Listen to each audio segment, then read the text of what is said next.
Amém. Muito bem, a paz do Senhor a todos. Vamos dar início a mais uma aula da nossa Efladifam. Com muita alegria, nossa 12ª aula, parte 1. Vamos orar. Senhor Deus e Pai, nós queremos te agradecer por esta manhã de domingo abençoada, onde nós aqui estamos no auditório da Igreja Matriz, Senhor, para sentar, ouvir e aprender com o Espírito Santo, ó Deus, a Tua Palavra, aprender com o Espírito Santo os comportamentos, aprender com o Espírito Santo, ó Deus, alcançarmos a sabedoria, o entendimento, o conhecimento e o discernimento espiritual para todas as coisas. Abençoe cada aluno, dá a Tua vitória a todos que estão, ó Deus, imbuídos, somando forças nessa obra, em nome de Jesus. Amém.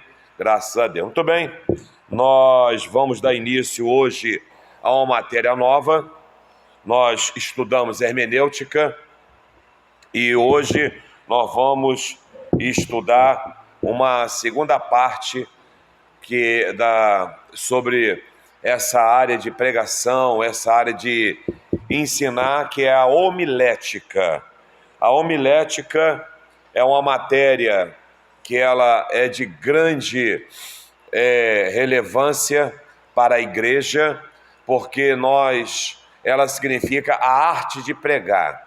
Porque pregar não consiste simplesmente em pegar um microfone e começar a falar, né? Você tem que saber se comportar, você tem que saber falar, você tem que saber o ambiente que você se encontra, você tem que saber o tema, como trabalhar um tema, você tem que aprender como falar para o povo de Deus, a postura, até a roupa, o tom de voz, tudo isso diz muito na homilética. Então espero que seja uma bênção na vida de cada aluno, para que possa crescer na graça e no conhecimento, e se você já prega, você melhorar mais ainda a sua questão na área de ser um pregador do Senhor. Vamos lá, na página 74 do nosso livro, ele diz assim: a homilética é a ciência que se ocupa com a pregação cristã, de modo particular com o sermão profético no culto. Então, a homilética, ela é tão somente a área da pregação, a mensagem profética para o culto, seja ele culto de domingo, culto de festa, culto de aniversário, ciclo de oração, culto de crianças, jovens, adolescentes, seja onde for. O termo vem do grego de homilia, que significa a arte de pregar sermão. O objetivo principal é orientar os pregadores na dissertação das suas prédicas. A homilética não é a mensagem, ela é disciplina. O pregador para entregar, ela disciplina o pregador para entregar a mensagem. Não se esqueça, a mensagem é de Deus. Então, a pessoa que aprende a homilética, ela tem que se preocupar se a mensagem que ele está trazendo, se a mensagem que ele está transmitindo é uma mensagem que veio do coração de Deus para o coração do povo. Nós não podemos jamais, em tempo algum, por aprender a homilética e a hermenêutica, simplesmente sair falando, sair pregando. Você tem que saber o que Deus quer falar com o povo, com as crianças, com os adolescentes, com o ancião, com o grupo de obreiros e obreiras, na festa da igreja, do departamento. Você só pode preparar uma mensagem quando você tem certeza dessa mensagem. Uma das coisas que eu ensino muito e sou muito contra são as pessoas que preparam a mensagem e quando chega na hora elas falam que Deus mudou aquela mensagem ali e é outra mensagem. Alguns até já vi rasgar o sermão, né? E eu sempre falo, nunca façam isso. Nunca rasgue uma pregação que você preparou e nunca tenha dúvida daquilo que Deus te deu para pregar. Você tem que orar e ter confiança, senão, quando você falar isso, você que eu falo é o pregador, a mensageira, a pregadora, a pessoa faz isso, significa que quando ele preparou a mensagem, ele não estava ligado com Deus. Ele não estava tendo discernimento do Espírito Santo. ele estava totalmente perdido, ele preparou algo que ele queria. Então nós temos que ter muita comunhão para trazer a mensagem do Senhor. Aí diz mais aqui: no ministério de Cristo, a homilética ocupou lugar central no que diz respeito à sua pregação plena. Na sinagoga de Nazaré, o mestre descreveu a si mesmo como divinamente enviado para evangelizar os pobres, pregar liberdade aos cativos e anunciar o ano aceitável do Senhor. Amém? Então essa é a mensagem que você tem que ter da homilética. A origem da homilética, como é que ela se originou? Da onde veio isso? Ela nasceu entre os gregos com o nome de retórica. Quem lembra disso? Fulano tem uma boa retórica, né? Retor, orador, né, de uma assembleia. A arte de usar todos os meios e recursos da linguagem como objetivo de provocar determinado efeito nos ouvintes. Então, quando a gente fala que fulano tem uma boa retórica, é porque ele trouxe algo que o público, o auditório, né, uma assembleia, gostaram muito. A gente fala muito nisso, por exemplo, em campanhas políticas, né? Quando os políticos têm uma boa retórica para os seus eleitores, as pessoas vibram, choram, bate palma, gritam. Então, retórica. Aí diz: convém saber que a retórica foi inventada pelos gregos e passou para o mundo romano com o nome de oratória, a partir do século IV depois de Cristo. A retórica e a oratória tornam-se sinônimos quando é usado para identificar o discurso secular, e termo homilética é usado para identificar o discurso sacro religioso cristão. Então, homilética é só para a mensagem cristã, tá bom? A retórica, a oratória é para aquelas pessoas que usam em outras áreas, seja na política, seja uma reunião de condomínio, seja numa palestra que não seja cristã. Quando se fala na área cristã, nós falamos em homilética. A missão principal da homilética é conservar o pregador na rota traçada pelo Espírito Santo, ok? Ele se mantém, ele começa falando de água e termina com água. Ele não começa falando em água e termina em pão e vinho. Ele tem que saber o que ele está pregando, né? Nós vimos ontem, por exemplo, na mensagem lá da sede, o pregador, ele o tempo inteiro demonstrou para nós sobre vencer gigantes, né? Vários exemplos de gigante, e fechou cortando a cabeça do gigante. Então aquilo ali é uma homilética, é a arte de pregar, de você não fugir do texto e de você se manter no texto e não ficar perdido. Eu já vi pessoas ler uma coisa e pregar outra, eu já vi pessoas se enrolarem, né? Não saber nem o que está pregando mais, ficar totalmente perdidos. E alguns lêem um texto, aí você fala: nossa, vai pregar sobre isso. Daqui a pouco começa e fala: está pregando uma coisa, lê uma coisa e está pregando algo que tem nada a ver. Quantos já viram isso aí em algum lugar? Né? E você fica até meio perdido, sem entender nada. Aí diz aqui: a homilética ensina onde e como deve começar e terminar o sermão. O sermão tem por finalidade convencer os ouvintes. Por esta razão, a homilética encontra-se ligada diretamente à eloquência. Tá bom? Então nós vamos ver que a homilética, ela trabalha com eloquência. Nós vamos saber o que é eloquência. Está na página 75. Então, pegou o microfone, está perante o povo de Deus. A Bíblia fala: onde houver dois ou... ele está em nosso meio, Jesus Cristo. Então, uma coisa que vocês devem guardar: não escolha quantidade de pessoas para pregar. Jesus pregou para multidões e pregou para uma pessoa só. Tá bom? A mesma mensagem que você prepara para uma multidão, para um templo enorme, é a mesma que você prepara se for para uma igreja bem pequenininha, ou num apartamento ou numa casa. Tem que ser revelada por Deus, tem que ser algo do Senhor, para que a mensagem alcance os corações, né? Por exemplo, essa semana, eu fazendo visita nos lares, em uma dessas casas, nós pregamos, e uma pessoa que estava desviada há 10 anos, chorou muito aceitando Jesus, né, após o término da mensagem. Então você tem que lembrar, na homilética, que você não escolhe, entre aspas, público. Você tem que estar no altar com a missão: vou pregar o que Deus mandou e ponto final. Eloquência é a capacidade intelectual de convencer pelas palavras. Coisa boa, né? A eloquência, ela funciona muito bem. Isso funciona muito com as mães na educação dos seus filhos, né? A eloquência das mães é uma maravilha. Fulano, se você não for, já sabe, né? Olha que eloquência boa, né? Convence na hora a criança ali a obedecer, né?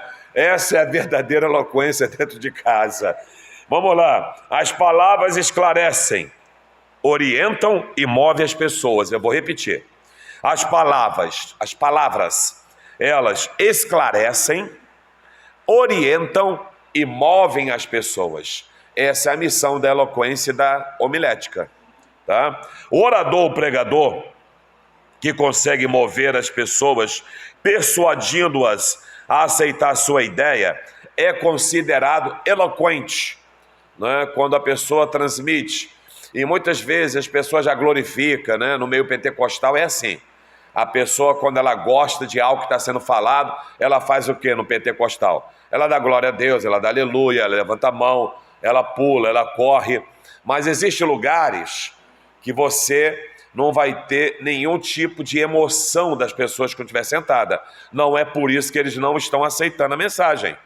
Não confunda as coisas. Existem lugares que você vai pregar e vai ser um silêncio que vai se ouvir até uma agulha caindo no chão, tá? Mas não é porque eles são frios, é a cultura deles de serem quietos, em silêncio. E se alguém fizer algum barulho, pessoal, porque eles estão prestando atenção.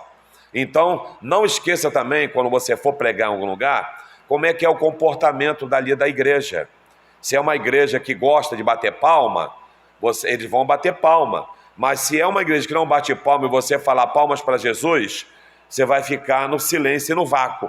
E vai ficar sem graça e vai poder se perder na mensagem. Ih, caramba, ninguém bate palma. Ou então ficar brigando. Vai bater palma não, irmão. Você bate palma pro mundo. Já fugiu da homilética, né? Então, respeite também o ambiente que você vai entrar e se comporte dentro daquele ambiente ali com as pessoas. Diz mais, como exemplo de um homem eloquente é Apolo. Existem várias maneiras de persuadirmos ou convencermos alguém a seguir a nossa orientação. Presta atenção essas maneiras para você conseguir persuadir também, né? Ou convencer. A primeira, pela força moral, regras, princípios, doutrinas fundamentais. Tem a força moral, né? Como eu acabei de citar aqui para vocês, é um estilo. A outra, a força social, que é direto, que é costumes, normas, leis. A forma física, a guerra, isso aqui é para convencer pessoas. Você pode convencer pela força alguém também, como eu citei o exemplo da mãe. A força também física, que é a guerra. Se você não parar, nós vamos entrar em guerra, né? A sua eloquência foi a guerra, a força da guerra. A força pessoal, psicológica, olha fulano, se você não parar, você vai morrer, né? Você usou essa força. A força verbal, que é a retórica, você consegue, né, tirar um glória da boca de alguém, um aleluia, né, da boca daquela pessoa, tá? E por último, a força divina, que é a atuação do Espírito Santo. Então, na eloquência, você pode usar as regras, como nós falamos, das pessoas. Olha, qual é a regra? Por exemplo, você deu um estudo que na faculdade as regras são essa aqui. Você convenceu as pessoas pelo que você falou ou pelas regras? Pelas regras, né? Alguns obedecem um regimento interno da igreja, né? O costume de um cabelo, de uma roupa, já está falando, são as regras, né? Quantas vezes eu falo assim, irmãos, Vamos obedecer às regras da igreja. Quem já ouviu isso? Vamos obedecer o regimento interno da igreja, né? Então isso é uma eloquência da regra. E quando se fala da social, que fala de costumes, normas e leis, né? Eu não vou ultrapassar 80 quilômetros porque são as leis. Então eu fui para a autoescola e eu aprendi ali no ensino, tá? Então isso são algumas orientações para convencer alguém quando você falar e quando você instruir, quando você pregar ou quando você ensinar. Pode acontecer no altar, né, de usar todas essas regras aqui, não a física, né? Ó, irmão, se você não aceitar aqui o ensino, nós vamos dar um soco na tua cabeça, né? Isso aí não pode funcionar dessa maneira na igreja. Mas tem a social, tem a pessoal, que é a psicológica e a influência e tantas outras. Vamos lá. O poder da persuasão pode convencer até o próprio Deus. Nós vamos ver isso. Moisés, o grande legislador hebreu, pregou para que Deus se arrependesse e conseguiu com efeito. Deus se arrependeu. Isto é, lembra daquela passagem? Deus fala para Moisés: Moisés, eu vou acabar com esse povo aí. Eu vou matar todo mundo e vou te dar um povo novo. E ele fala assim: não, você não faz isso não. O que eles vão falar do Senhor? O Senhor trouxe o povo para morrer no deserto. Se o Senhor fizer isso... E Moisés começa a falar com Deus. Bater um papo com Deus, que Moisés tinha essa intimidade para falar com Deus. É quando Deus, na hora, Deus ele aceita o pedido de Moisés. Mas com o tempo você vai ver, nos 40 anos depois, que todo mundo morre, né? Só é claro, fica vivo de 20 anos para baixo, que não participou dos pecados da rebeldia do povo, e mais Josué e Calebe, né? Então em parte funcionou, tá bom? Outra, Jonas de igual modo conseguiu o arrependimento do povo ninivita e o arrependimento de Deus. Qual era a mensagem de Jonas? Que Nínive ia morrer e a cidade ia acabar, ia ser destruída, né? Mas a pregação de Jonas não esperava isso, tá bom?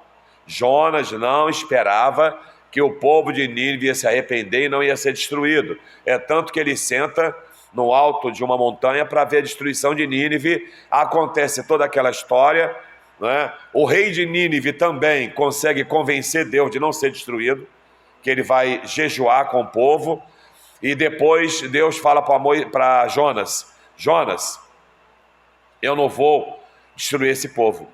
Esse povo não sabe discernir a mão direita da esquerda. São 120 mil pessoas que eu não vou matar. Mas o profeta queria morte. Então, a própria pregação de Jonas, né, e a atitude do rei de Nínive fez com que Deus mudasse, e a pregação de Jonas fez que o comportamento mudasse. É por isso que uma homilética, uma pregação, o nosso alvo, quando você prepara o sermão, não esquece, é conseguir o seu objetivo. Qual o objetivo? Alcançar o coração do povo de Deus. Para quê? A sua mensagem é um comportamento? A sua mensagem é batismo com o Espírito Santo? A sua mensagem é salvação de almas? A sua mensagem é desviado voltar? A sua mensagem é para cura divina? Quando você consegue chegar nesse nível e as pessoas são convencidas, aí o enfermo é curado, a pessoa desviada volta, o pecador aceita Jesus, não é assim? O enfermo é curado e por aí vai. Então a mensagem da homilética, você tem que ter o começo, o meio e o fim. E qual o objetivo da mensagem? Nunca esqueça, quando você for pregar, qual o objetivo da pregação do ciclo de oração hoje? É convencer as irmãs que nós temos que jejuar. Ok. Qual o objetivo da pregação das crianças?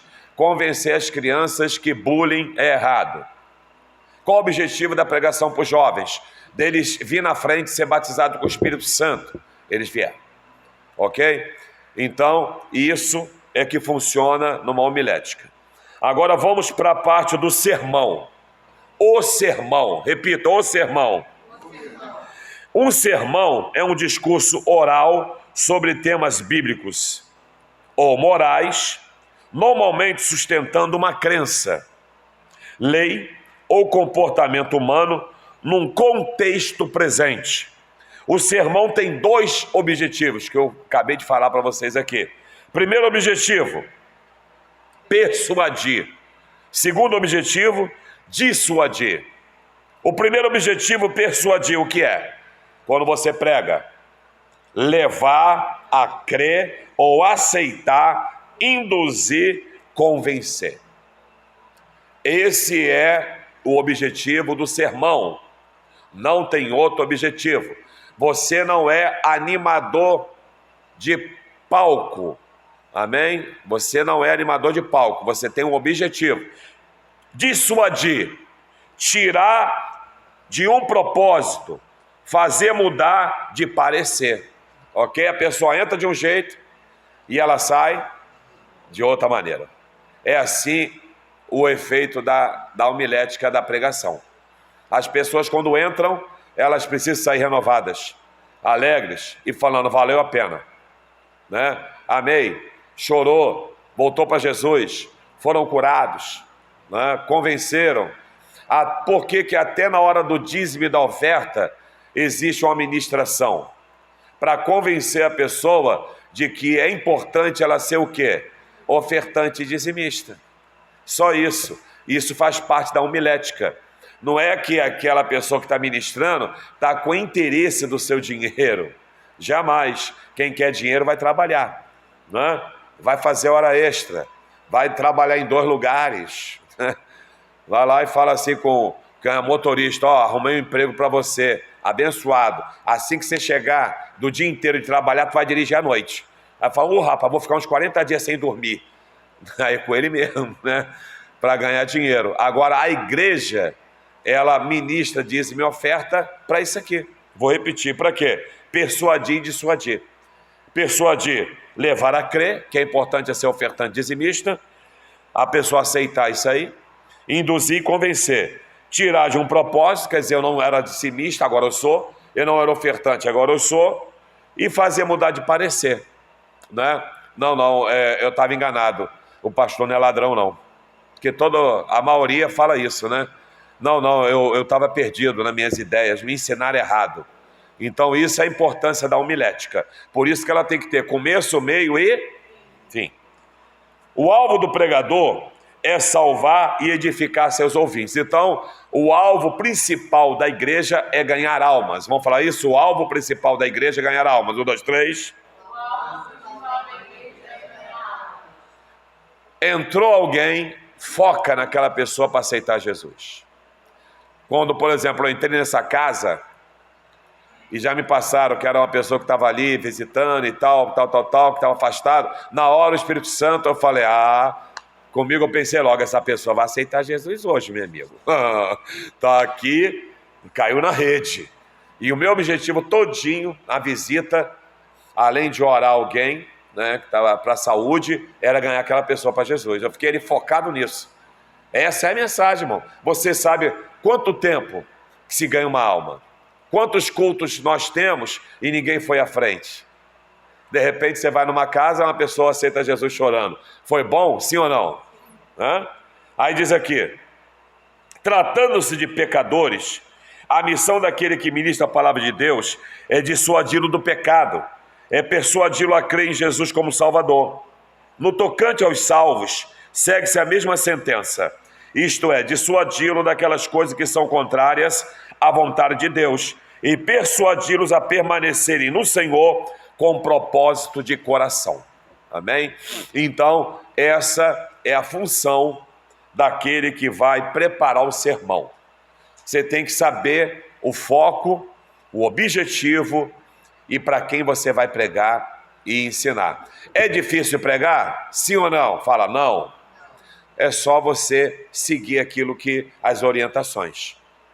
É claro que nem todos têm aquela, né, um dom, um talento, uma arte, que a homilética é a arte, né, de pregar.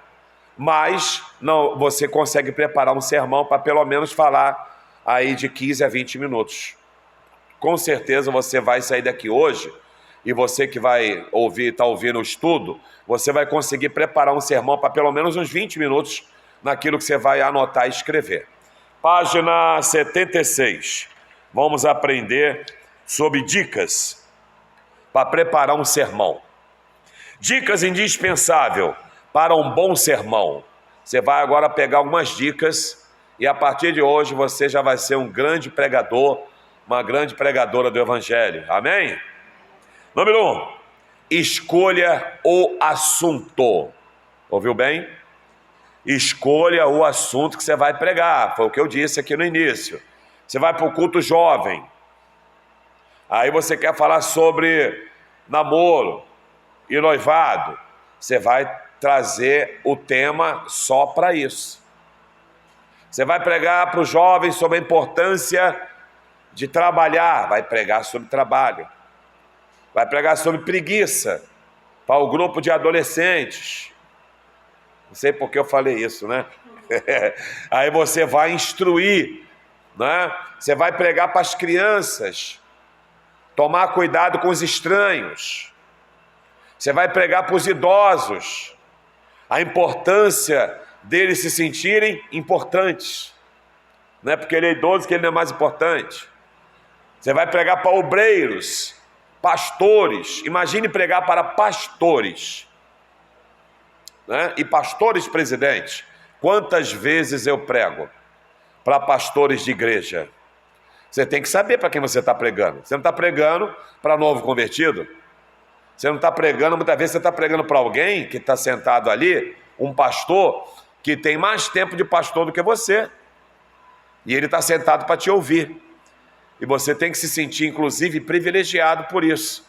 Que é alguém que está na estrada há muitos anos, está sentado para te ouvir. Ele não é arrogante nem orgulhoso.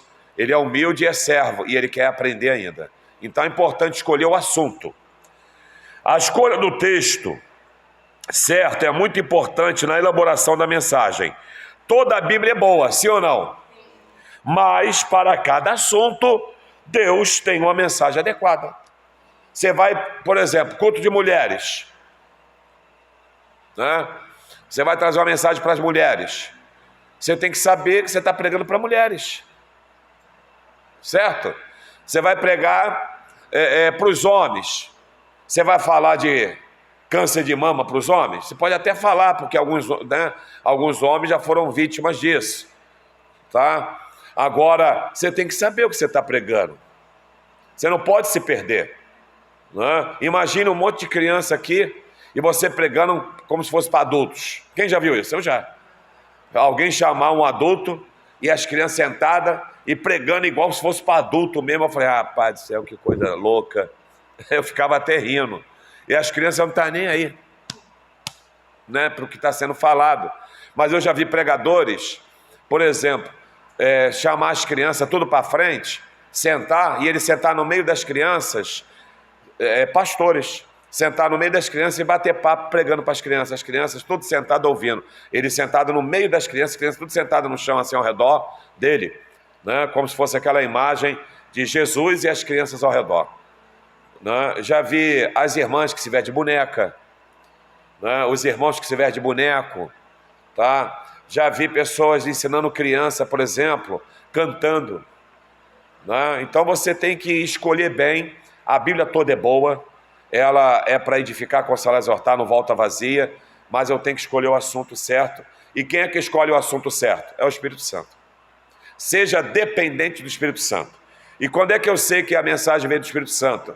Se você tem uma vida de oração e lê a Bíblia, você vai sentir paz no coração quando estiver preparando. E alegria, na hora. Não vai ter dúvida e nem vai ter peso. 2, escolha o tema. O tema é escolhido livremente por cada pregador. Existem vários temas para o texto. Use a sua criatividade, tá bom? Você tem, por exemplo, toda segunda-feira eu boto a pregação de domingo para vocês. Eu não sei se eles compartilham isso nos grupos da igreja, porque eu não estou nos grupos, né, da matriz, estou em outros grupos. Mas eu mando para todo mundo a pregação, e todas elas têm um tema. E muitas pessoas se prendem já no tema. Se você souber escolher um tema bom, na hora a pessoa fala, a mensagem vai ser boa. Se você escolher um tema meio esquisito, pessoal, o que essa pessoa vai pregar, hein? Tema esquisito, né? E tem uns que ainda pode pensar, lá vem bobagem por aí. Tá bom? Aí diz aqui, 3. Pesquisar sobre o assunto. Ao pesquisar o assunto que irá trabalhar, use várias versões bíblicas. Procure ler e entender o texto e contexto, antes mesmo de fazer uso dos comentários. Quando ele fala de versões bíblicas, é porque tem Bíblias, muitas versões hoje. Por exemplo, Nova Versão Internacional é uma linguagem. A linguagem de hoje é uma linguagem atual. Tem a revisada, atualizada, tem a King James. Então, se você quer preparar uma mensagem e tem um tempo bom, bota ali umas 2 versões de Bíblia, 3 no máximo, se você quiser. Ou quando você for pregar, eu falo muito isso, eu estou usando a versão NVI, é a que eu mais gosto. Aí as pessoas vão entender que a pregação que você está usando é da versão internacional. Quem tem a NVI vai acompanhar bem. Quem não tem a NVI, ele vai estar ouvindo aquilo que está sendo falado e vai acompanhar o texto que está sendo colocado se tiver um telão. Aí diz mais, procure ler e ouvir outros sermões sobre o mesmo. Anote os pontos importantes de uma mensagem que estiver ouvindo. Ela poderá ser uma fonte muito importante para a elaboração de uma mensagem. Não seja orgulhoso a ponto de achar que não precisa de ajuda de nenhum companheiro, chegando a ponto de pensar que é o melhor pregador do universo. Você pode também pesquisar ouvindo pregadores que você sabe que tem conhecimento. Não adianta também ouvir pregadores que não têm conhecimento. Por quê? Se ele estiver pregando algo errado, você vai continuar transmitindo o quê? Aquilo que ele pregou errado. Por isso que você tem que saber quem você vai ouvir. Eu não escuto qualquer pregador de internet. Eu escolho quem eu quero ouvir e que eu sei que tem conhecimento e que eu sei que tem Deus para me ensinar e me instruir. É tanto que na terça e na quarta eu boto outros pregadores. Bota ou não boto? Quem acompanha bota lá, escuta lá. São pessoas que eu gosto de ouvir. Aí quando você ouvir aquelas pessoas, vocês falam, é o mesmo pregador, a pregadora que o nosso pastor gosta de ouvir. Então se o pastor está aprendendo com eles, eu vou aprender também. Você tem que buscar, você quer falar sobre, vamos lá, um tema que você queira pregar, avivamento. Aí você procura algum pregador, né, que fale sobre avivamento. Leia um livro sobre avivamento. Procure passagens bíblicas. Se você botar assim, no Google, por exemplo, no celular, no notebook, net, o smart, o iPhone, tablet, você bota lá, versículos da Bíblia que fale sobre avivamento e uma interrogação. Vai aparecer vários versículos para você pesquisar. Essa é uma pesquisa. Antigamente, nós usávamos um livro chamado Chave Bíblica. Alguém já teve chave bíblica? Você queria procurar versículos sobre pão. Aí você ia na chave bíblica, na palavra pão, igual dicionário. Pão. Aí ali tinha todas as passagens bíblicas. Usei muito. E também a concordância bíblica ou dicionário bíblico. Inclusive na biblioteca da igreja aqui tem dicionários bíblicos. Igual aquele dicionário da escola dos filhos, né? Só que hoje você é só ir na internet, né? Significado da palavra pão. O que significa pão? Vai aparecer ali qual dicionário está te explicando o que é pão. Então, você tem tudo na mão, uma ferramenta muito boa para saber o que está pregando, o que está ensinando e domina o assunto. Você tem que dominar o assunto. Não vai pregar Apocalipse se você não domina Apocalipse. Se alguém te convidar para pregar, varão, quero que você pregue sobre escatologia, a doutrina das últimas coisas. Você fala, que bênção. Aí você chega lá e não prega, você não sabe o que está falando, quem te convidou sabe, você nunca mais vai ser chamado. E isso se no final do culto falar assim, irmãos, ó, perdão aí, tudo que foi falado está errado, tá? Irmão, esquece tudo que foi ensinado aqui. E ainda vai olhar para você. Aí vai passar vergonha, né? Vamos lá. Então, número 4. Outra dica para preparar um bom sermão. Examine com paciência todo o material que está disponível. Eu acabei de falar isso. Tenha paciência para você preparar um sermão. É hora de verificar o material, analisar para começar a montagem, que não é muito fácil como se parece. Naturalmente que muito material você conseguiu juntar, e agora é hora de selecionar o que é ideal para montar o esboço. Com a ajuda do Espírito Santo, você conseguirá, sem dúvida, fazer um importante trabalho. Então, paciência. Eu sei, por exemplo, a mensagem que eu vou pregar hoje à noite, eu preparei na sexta-feira. Se eu não me engano, na sexta-feira eu preparei a mensagem já. Sentei, né? E foi na sexta-feira à noite. Eu estava lá na sede, fui para o gabinete pastoral, minha esposa até veio falar comigo, pera aí só um minuto, pergunta ela se eu não fiz isso. Se eu respirar aqui. Calma, deixa eu voltar. Oi. Porque eu estava tão concentrado ali, no que eu estava preparando, que nada ao redor me influenciava. Eu estava mergulhado na Bíblia, dentro da Bíblia, preparando o sermão, preocupado com as pessoas que vão me ouvir hoje e quem vai me ouvir amanhã, quando eu botar nos grupos. Então eu respirei, saí do ambiente da Bíblia, fechei os olhos, abri, olhei para ela, agora falo. Ela até riu, não é? Porque eu estava em outro espaço, preparando o sermão, tá bom? Vamos lá. Número 5. Preparação total. A preparação total exige pelo menos 3 coisas. Olha só, hein? Espiritual é a primeira. Diga amém. Por que espiritual, pastor? Porque você depende do Espírito Santo. É Ele que vai te revelar tudo. Ele vai te lembrar as passagens bíblicas. Você já pregou em algum lugar ou testemunhou que de repente começou a aparecer versículo que você já leu algum dia? Você fala, nossa, eu lembrei dessas passagens na hora que estava pregando. Isso aí o que é? É um preparo espiritual. Outra, físico. Por que físico? Você acha que é fácil ficar 1 hora em pé? Né? E, por exemplo, eu de vez em quando eu falo isso nas igrejas que cantam em pé, né?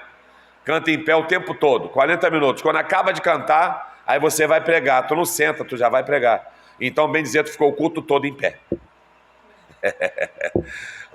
Então você tem que ter um preparo físico bom também, para não começar a queimar a coluna.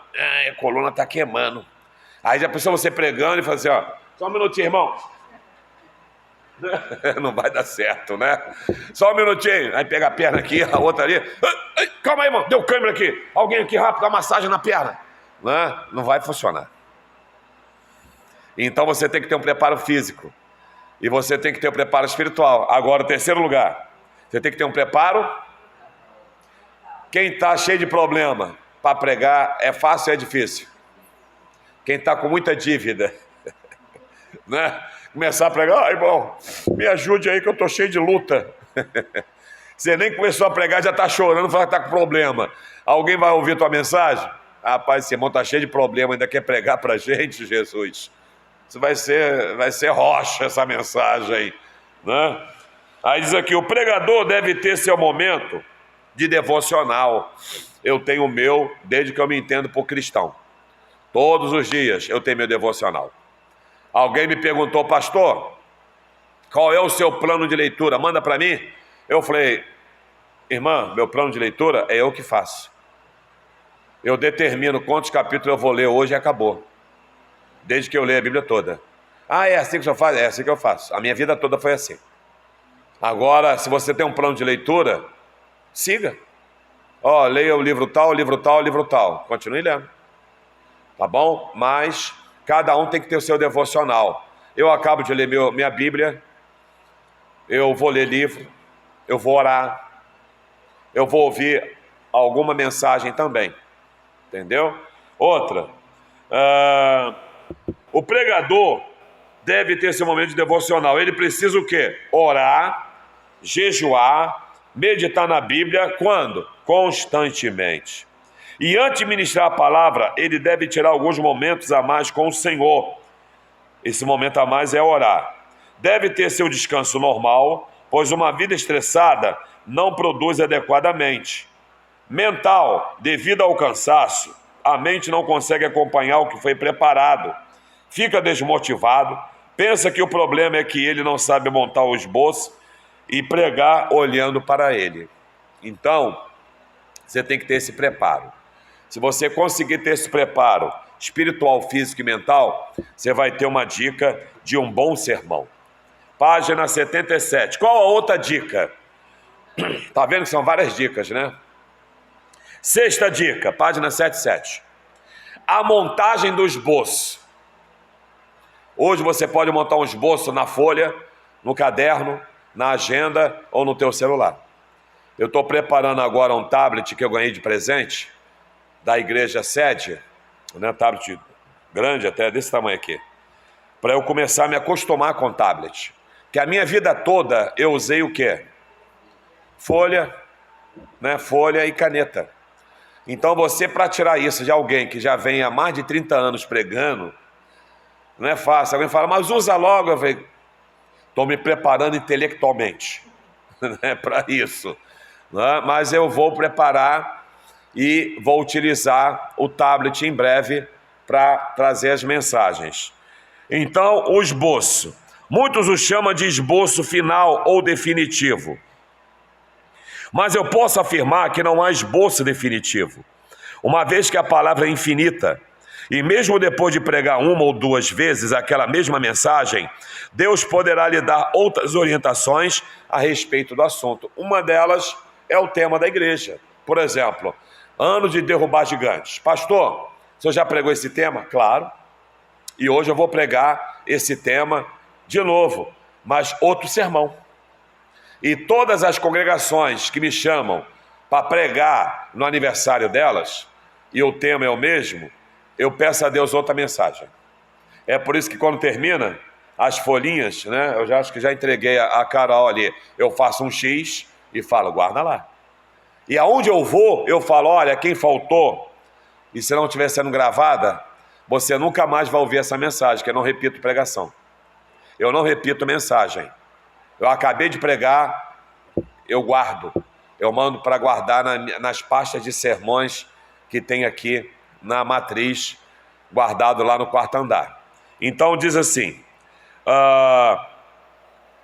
quando ele fala aqui, mas eu posso afirmar que não há esboço definitivo, uma vez que a palavra é infinita, e mesmo depois de pregar uma ou duas vezes aquela mesma mensagem, eu botei isso, mas eu não faço. Tem gente que faz, é pecado? Não, faça conforme você achar. Deus poderá lhe dar outras orientações a respeito do assunto. 7. Isso aqui é importante. Seja educado a usar o quê? O microfone. Pois muitos dizem, comigo é assim. Meu negócio é só com Deus. Eu não respeito pastor. E o que Deus me mandar dizer, eu digo. Aí as pessoas acham que isso é autoridade espiritual. Quem acha que isso é autoridade espiritual? Isso aí é falta de respeito. Se, por exemplo, se tem algo que você tem que falar com a liderança, vá à liderança. E hoje em dia, tem que se tomar muito cuidado.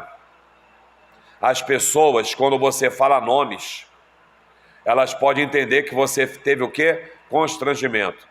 Eu não sei se é verdade, né, que eu não estou frequentando mais as escolas e as faculdades, mas dizem que não pode mais o professor falar a nota do aluno para todo mundo ouvir, que é constrangimento. Alguém sabe dizer se está acontecendo isso ainda? Lá onde vocês estão, Israel, eles falam a nota? Falam? E quando tira a nota abaixo, alguém fala, ih!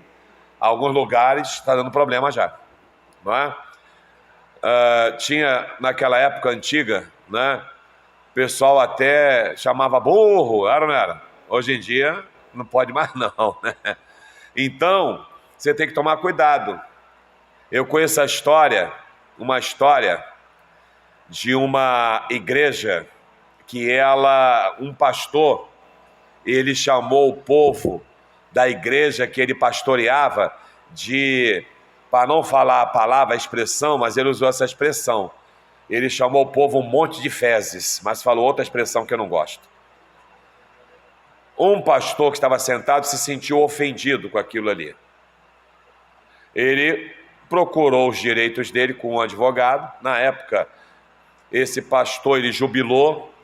O outro pastor assumiu a igreja com o processo da igreja. E na negociação, houve uma negociação e teve que indenizar na época esse outro pastor que se sentiu ofendido. Então, muito cuidado quando você usa expressões direcionando para alguém, nomes ou classe de pessoas. Você tem que trazer a mensagem, ela para o público, para o povo, para as pessoas. Muito cuidado ao usar o microfone. Não é que você tem que ficar com medo, você tem que saber usar saber o que é homilética. Você quer falar em particular uma revelação de Deus? Vai lá, no final, falar com o senhor. Entendeu? É uma revelação para a igreja toda, microfone. É uma revelação que é uma revelação assim, vamos usar uma expressão carioca, uma revelação braba. Vá na pessoa. Chama o pastor da igreja, se quiser, junto, e entrega a revelação. Não é nada. Podemos fazer isso, sim ou não? Então, cuidado com o microfone. Não feche a porta atrás de você. Respeite o homem de Deus que lhe honrou, te concedendo essa oportunidade. Eu já contei para vocês que uma vez um obreiro nosso, ele foi num certo lugar pregar. O pastor daquela igreja, meu amigo, no outro dia ligou para mim e falou: pastor, por não. Pai do Senhor, como é que o senhor está? Estou bem, como é que está? A família, tudo bem. É que ontem veio aqui um obreiro daí pregar na nossa igreja. Eu falei: é mesmo? Não sabia não que ele tinha ido. Ele veio aqui. E ele trouxe uma mensagem aqui, doutrinando a nossa igreja de algo que na nossa igreja não tem essa doutrina. E nós ficamos muito constrangidos e chateados. Eu deixei ele falar bastante. E eu falei: pastor, apesar de eu não saber que ele foi aí, eu vou pedir para o mesmo retornar à sua igreja e pedir perdão de público, tá? Para que isso não ocorra mais. E vou falar para ele que ele vai ficar proibido de pregar um bom tempo, sem